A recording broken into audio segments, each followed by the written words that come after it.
Basic question है आपका, why is current same through each conductor in series combination. इसी question का दूसरा रूप जो अक्सर मेरे मन में आता है, बल्कि जब बच्चे पूछते नहीं है कि I is equal to V upon R. इस फॉर्मूले के अकॉर्डिंग जो बड़ा रेजिस्टर है, लार्ज रेजिस्टेंस है जिसका, इसमें लो करंट क्यों नहीं है। दोनों क्वेश्चन एक ही है, तीन डिफरेंट रेजिस्टेंसेज है ये। सीधी सीधी बात है, तीनों का रेजिस्टेंस तो सेम है नहीं। ये हो सकता है 2 ओम हो, ये हो सकता है 100 ओम हो। तो फिर हम ये कैसे कह सकते हैं कि जितनी करंट 2 ओम में उतनी करंट 100 ओम में। ये तो V G I G to V upon R तो क्या कहता है, जितना बड़ा रेजिस्टेंस उतनी कम करंट उसमें। हम्म। फिजिक्स बड़ा प्यारा सब्जेक्ट है, और अक्सर कुछ बचपन की बातें याद आती रहती हैं इस फिजिक्स को पढ़ते पढ़ते। बचपन का टाइम याद आता रहता है। तो हालांकि आज से पहले कभी किसी ने मुझसे क्वेश्चन किया नहीं, किसी भी क्लास में किसी बच्चे ने ऐसा क्वेश्चन नहीं किया कि करंट सेम क्यों होती है, या जो लार्ज रेजिस्टेंस है उसमें कम करंट क्यों नहीं होती, कम रेजिस्टेंस में लार्ज करंट क्यों नहीं होती। लेकिन जब कभी मैंने सबसे पहली बार ये पढ़ा था, मुझे समझ नहीं आई थी बात ये कि क्यों होता है ऐसा। लेकिन फिर मुझे कुछ और समझ आया, मुझे बचपन की कुछ बात याद आई, और मुझे उससे समझ आ गया कि करंट सेम क्यों होती है, करंट सब में सारे रेजिस्टेंस में सेम क्यों है। ये को रिलेट करना, यही नेचर को समझना है, यही फिजिक्स है। ऐसी शायद न्यूटन ने को रिलेट कर लिया था उस सेब को कैपलर्स लॉ के साथ में। कहाँ कैपलर्स के प्लैनेट्स के लॉ और कहाँ सेब, लेकिन आपस में एक दूसरे को को रिलेट किया तो एक नई चीज निकल कर आई, न्यूटन्स लॉ ऑफ ग्रेविटेशन। तो बचपन में क्रेज हुआ करता था, कहाँ, नौचंदी जाने का। मेरे ख्याल से आप सब जानते हैं मेरठ का नौचंदी मेला। कोई ऐसा भी है जिस जो ना जानता हो मेरठ में नौचंदी मेला लगा करता था कोरोना काल से पहले। तो अब तो आजकल जो नौचंदी मेला लगता है वो बहुत छोटा मेला होता है, क्योंकि ऑलमोस्ट हर दिन नौचंदी है। बेगम पुल बाजार चले जाओ, मार आप आबुलेन चले जाओ, वहाँ आपको चाट पकौड़ी मिलेगी, वहाँ आपको शॉपिंग भी मिलेगी, सब कुछ। तो नौचंदी तो अब खत्म हो गई लगभग। लेकिन मेरे बचपन में नौचंदी मेला बहुत बहुत बढ़िया भरा करता था, बड़ी भीड़ भाड़ हुआ करती थी, और लोग इंतजार करते थे इसका। एक इंतजार करते थे, एक त्योहार की तरह से इंतजार करते थे कि नौचंदी मेला आने वाला, नौचंदी मेला लगने वाला है। बहुत सारी चीजें ऐसी होती थी, मैं अक्सर अपने बड़ों को बातें करते हुए सुनता था कि नौचंदी से लाएंगे इसे, ये नौचंदी में मिलेगी, नौचंदी से लाएंगे, या ये काम तो नौचंदी के बाद में करेंगे भाई, अभी तो नौचंदी मेला चल रहा है, अभी नौचंदी के बाद करेंगे। एक त्योहार की तरह से हुआ करता था। और उस नौचंदी में बचपन में बच्चों का क्रेज हुआ करता था, मेरा भी क्रेज हुआ करता था। झूला। हालांकि झूले उस टाइम के उतने बढ़िया, उतने सुंदर नहीं हुआ करते थे जितने आज के।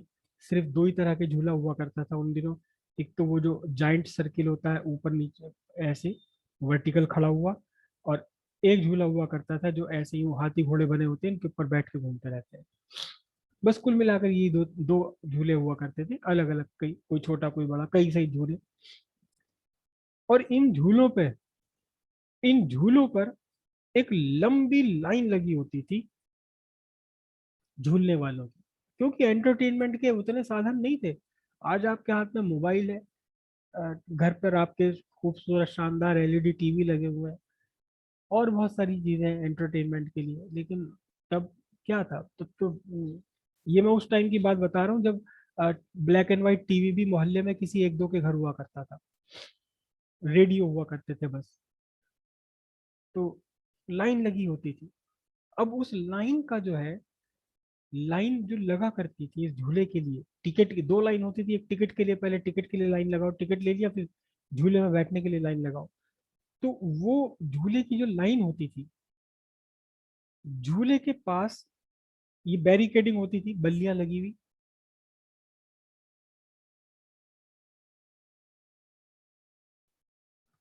ऐसे से होती थी।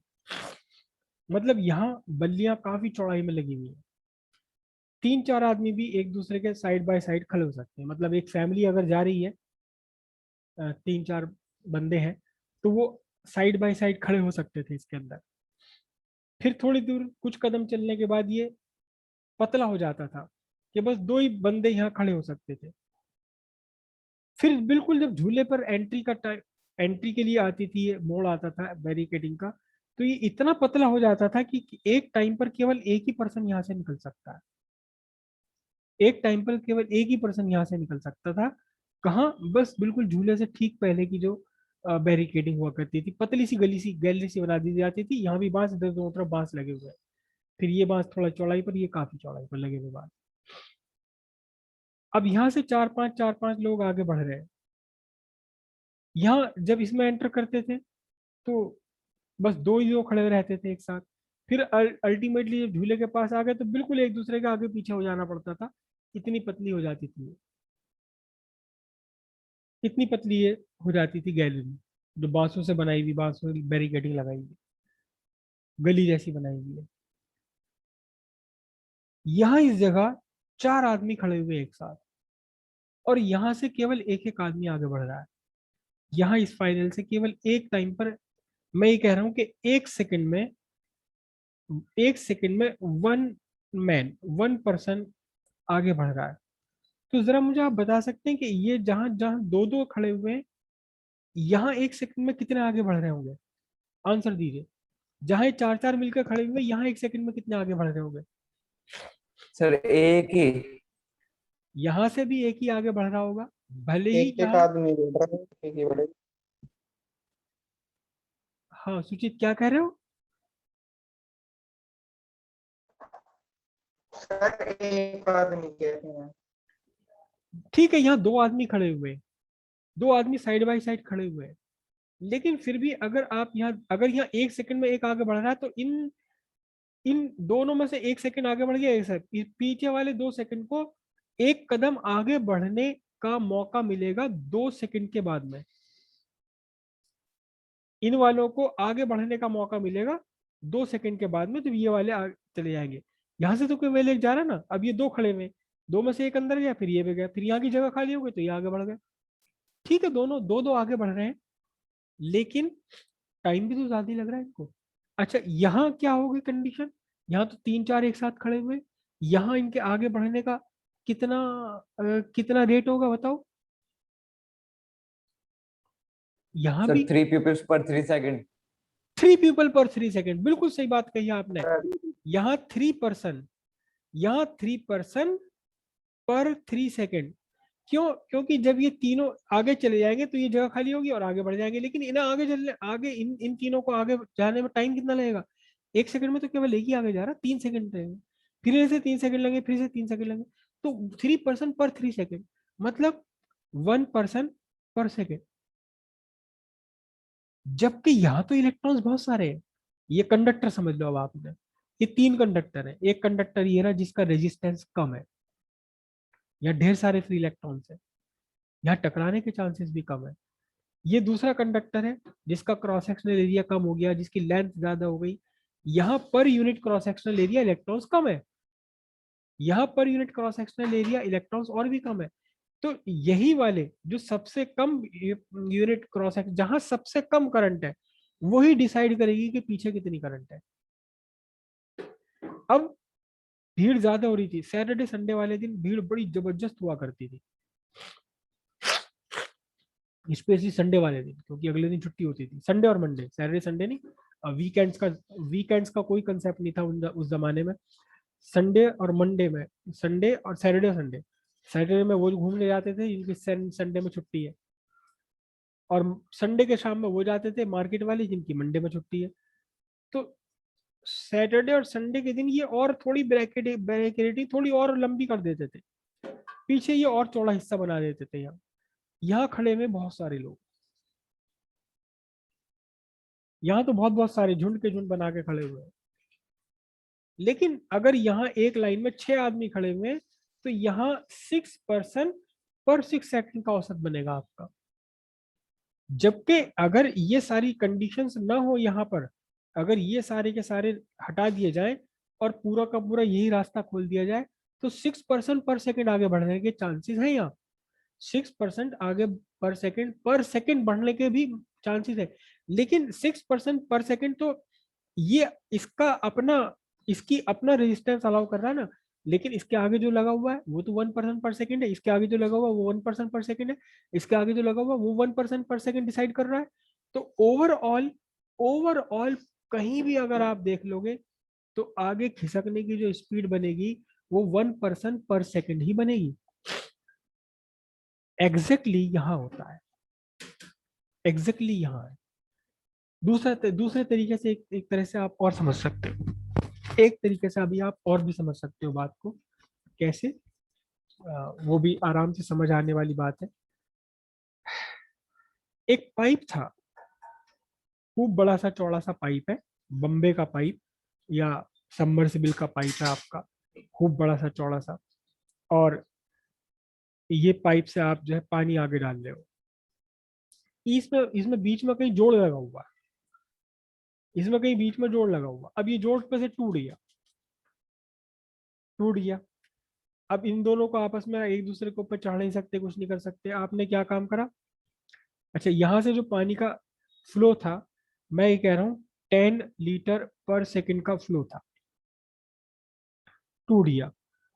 टूटने के बाद आपने जोड़ लगाया। अब जोड़ लगाने के लिए आपके पास जो चीज अवेलेबल थी वही चीज, आपने एक कैपिंग यहाँ लगाई है, एक कैपिंग यहाँ लगा दी, फिर ये पतला सा पाइप था आपके पास, फिर ये कैपिंग लगा दी, फिर ये कैपिंग लगा दी आपने। ठीक है, अब इसके अंदर से लिक्विड है। बताना क्या अब भी 10 लीटर पर सेकंड निकल कर आएगा इसमें से?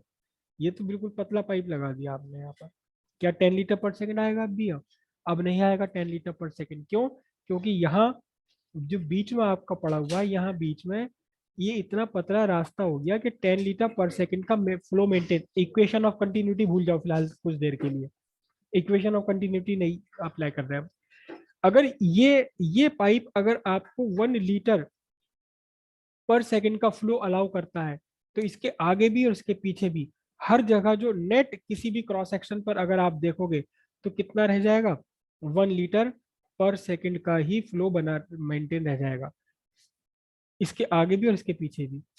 तो ध्यान रखना, कहीं भी सर्किट में अगर आप रेजिस्टेंस डाल दोगे तो वो रेजिस्टेंस अपने आगे वाले और अपने पीछे वाले जुड़े हुए सर्किट में जो भी सीरीज में जुड़ा हुआ सब जगह करंट का फ्लो कम कर देगा। कुछ बात समझ आई या नहीं है? यहाँ देखो ध्यान से कि जब ये पूरा pipe large cross sectional area का था तो 10 लीटर पर सेकंड का फ्लो हो रहा था। लेकिन बीच में आपने जो जोड़ लगाया है वो इतना पतला पाइप है कि वो बस 1 लीटर पर सेकंड का फ्लो आपको अलाउ कर रहा है आगे जाने के लिए।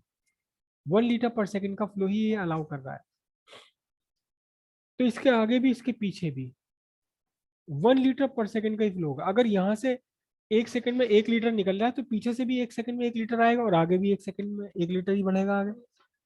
मतलब ये जो पाइप बीच में आपने लगा दिया, ये लार्जर ऑब्स्ट्रक्शन क्रिएट कर रहा है in the flow of liquid, और यही डिसाइड करेगा कि इसके पीछे और इसके आगे कितना पर सेकंड लिक्विड फ्लो करना है। तो आप जो बोल रहे हैं ना कि जिसका रेजिस्टेंस कम होगा वो डिसाइड करेगा ना, जिसका रेजिस्टेंस बड़ा होगा वो डिसाइड करेगा। एक्चुअली रेजिस्टेंस बड़ा की बात नहीं है, खुद इसका भी ये सब डिसाइड मिलकर के डिसाइड करेंगे, ये सब मिलकर के डिसाइड करेंगे कि कितना फ्लो करवाना है, कितना करना है। लेकिन ये याद रखिएगा, मैं आपको जो बताने चाह रहा हूँ यहाँ पर क्या, कि ये बात तो एक बच्चे ने पहले भी पूछी थी क्या, ये रेजिस्टेंस है, ये 10 ओम का। फिर इसके आगे मैंने एक रेजिस्टेंस लगा दिया 100 ओम का, 100 ओम का रेजिस्टेंस लगा दिया। तो बच्चे कहते हैं कि जब यहां से करंट चली तो उस करंट को रास्ते में ऑब्स्ट्रक्शन झेलना पड़ रहा है 10 ओम का, और जब अगले रेजिस्टेंस में आई तो करंट को ऑब्स्ट्रक्शन झेलना पड़ रहा है 100 ओम का, 100 ओम। तो फिर यहाँ तो करंट कम हो जानी चाहिए। आप ये कह रहे हो कि दोनों तरफ करंट सेम रहेगी यहाँ ना। करंट को इस पूरे रास्ते से ऑब्स्ट्रक्शन झेलना पड़ रहा है कितना, 110 ओम का। तो एक्चुअल में कितनी करंट यहाँ फ्लो होगी, 10 ओम में भी और 100 ओम में भी। वो ना 10 ओम डिसाइड करेगा ना 100 ओम डिसाइड करेगा, वो डिसाइड करेगा 110 ओम। कितनी करंट फ्लो करेगी ये डिसाइड होगा किससे, टोटल ऑब्स्ट्रक्शन से, टोटल रेजिस्टेंस से डिसाइड होगा। अगर मैं इसके रास्ते में एक 1000 ओम का रेजिस्टेंस और डाल दूं, तो अब ऐसा नहीं है कि जितनी पीछे से करंट आ रही थी उतनी रहेगी और 1000 ओम में करंट कम हो जाएगी ना। अब तो पूरे सर्किट में, इस पूरे रास्ते में कितना करंट फ्लो करेगा वो ना 10 ओम डिसाइड करे, ना 100 ओम, ना 1000 ओम। अब वो किससे डिसाइड होगा, वो 1110 ओम का टोटल रेजिस्टेंस ऑफर कर रहा है, इस 1110 ओम से डिसाइड होगा। अब ये यस सर, सर आगे समझ में। अब बात समझ आ गई ना। तो कहीं भी यस अगर सर। किसी भी सर्किट में अगर आप सीरीज में कोई चीज जोड़ देते हो, सर बिल्कुल ऐसा है, 1 लाख आदमी बैठ भाग रहे हैं, कहीं रेजिस्टेंस खड़ा है तो मतलब 10 आदमी वहां गिर जाएंगे, आगे चलते रहेंगे वे आदमी हाँ तो वहां गिर जाएंगे। स्टो का लग रहा है शो, तो मतलब कुल मिला के आदमी जो करंट जितने बचे वही करंट है वहाँ। हाँ हाँ हाँ बिल्कुल वही। और इस बात से भी डिफरेंस नहीं पड़ेगा कि आपने ये कहाँ जोड़ा है, ये 10 ओम है, ये 100 ओम है। उसके बाद मैंने जोड़ दिया इनके बीच में 1000 ओम, 100 ओम और 10 ओम के बीच में। तो भी अब कुल मिलाकर जो करंट डिसाइड होगी वो ना 1000 से, ना इससे, कुल मिलाकर 1110 ओम से डिसाइड होगी करंट। जो टोटल ऑब्स्ट्रक्शन क्रिएट हो रहा है उस टोटल ऑब्स्ट्रक्शन से डिसाइड होगी करंट। 10 ओम में भी, 1000 ओम में भी और 100 ओम में भी, हर जगह करंट की वैल्यू क्या होगी, सेम हो जाएगी। अगर कहीं भी आपने रेजिस्टेंस जोड़ दिया सीरीज में तो ये रेजिस्टेंस अपने से पीछे भी अपने से आगे भी सब जगह करंट कम कर देगा, अपने से पीछे भी अपने से आगे भी, इस पूरे एक रास्ते पर। अगर इसके पैरेलल में कुछ और जुड़ा हुआ उसका मतलब नहीं है, इस जिस रास्ते से करंट चल करके आ रही है इस 1000 ओम में, उस पूरे रास्ते में अपने पीछे भी और अपने आगे भी हर जगह ये करंट को डिक्रीज कर देगा। क्यों, अगर मैं इसी इसी बैरिकेडिंग की बात करूं, इस बैरिकेडिंग में ऐसा कर दिया जाए, मान लो कि यहाँ ये बैरी रास्ता है, ये चौड़ी गली है बिल्कुल। आप इमेजिन करो कि आपके मोहल्ले की बिल्कुल चौड़ी गली, भीड़ भरी हुई है, यहाँ पर भीड़ भरी हुई है। फिर आपको किसी दूसरी गली से पास होना, वो गली पतली सी है, पतली सी है। फिर आगे चले तो फिर गली यहाँ और चौड़ी होगी। अक्सर हो जाता है इस तरह का सड़कों पर, एक चौड़ी सड़क है, एक चौड़ी सड़क है, दोनों को जोड़ने वाली पतली सड़क है। तो पर सेकंड यहाँ से कितना ट्रैफिक पास होगा वो केवल ये डिसाइड करेगा। एक्चुअली ये भी डिसाइड नहीं करेगा, डिसाइड करेगा कि यहाँ कितना कंजेशन है, यहाँ कितना कंजेशन है और यहाँ कितना कंजेशन है। यहाँ तो कंजेशन बढ़ ही आना है जब ये रास्ता पतला हो गया। तो ये रास्ता पतला हो गया, यही ये पीछे भी और अपने आगे भी दोनों तरफ इस अपने कंजेशन का इफेक्ट छोड़ेगा। पीछे भी ट्रैफिक का फ्लो कम कर देगा और आगे भी ट्रैफिक का फ्लो ये कम कर देगा। भले ही यह खुली पड़ी हो जगह, भले ही कई बार अक्सर मैं जाम में देखता हूँ कि यहाँ भयंकर जाम लगा हुआ है, यहाँ कोई ट्रक व्रक फंसा हुआ है, खराब ट्रक गिर गया, ट्रक गया, पलट गया, और मैं ऊपर उचक के देखता हूँ तो इसके आगे बिल्कुल बिल्कुल खाली पड़ी हुई सड़क। लेकिन यहाँ पर ठीक है जगह बहुत सारी अवेलेबल है, लेकिन कितने लोग निकल के यहाँ से जा पाएंगे वो तो केवल ये इससे डिसाइड होगा। तो इसलिए सीरीज रेजिस्टेंस में, सीरीज कॉम्बिनेशन में हर जगह आपकी करंट क्या रहती है, सेम रहती है। कितनी करंट चलेगी ये ऐसा डिसाइड हुआ करेगा। कुछ हाँ, क्या सर मतलब कोई ट्रक वर्क लड़ गया एक छोटी सी गली में, तो उसके बाहर वाली गली में तो सर भीड़ ही लग जाएगी ना, तो उसकी वजह से तो लग रही है वो। हाँ हाँ हाँ, यहाँ भीड़ लग जाएगी, यहाँ कंजेशन क्रिएट हो जाएगा, तो इसकी वजह से तो लग रही है। भले ही इससे आगे रास्ता बिल्कुल खुला हुआ है, साफ है और सब लोग भागे जा रहे हैं, लेकिन ठीक है भागे जा रहे हैं, लेकिन पर यूनिट टाइम कितने यहाँ से निकल के जा पाएंगे, वो तो ये पूरा कंजेशन, ये जहाँ जहाँ जाम लग गया, इस जाम से डिसाइड होगा ना आपका। तो इस तरह से सीरीज में कहीं भी कोई भी रेजिस्टेंस आ जाए, कोई भी रेजिस्टेंस आ जाए सीरीज में, क्या होता है, टोटल टोटल पाथ पर करंट सेम बनी रहती है, और कितनी करंट होगी ये कोई एक रेजिस्टेंस, एक ऑब्स्ट्रक्शन डिसाइड नहीं करता, ये सारे ऑब्स्ट्रक्शन मिलकर कितना इफेक्टिवली वैल्यू दे रहे हैं ये डिसाइड करता है।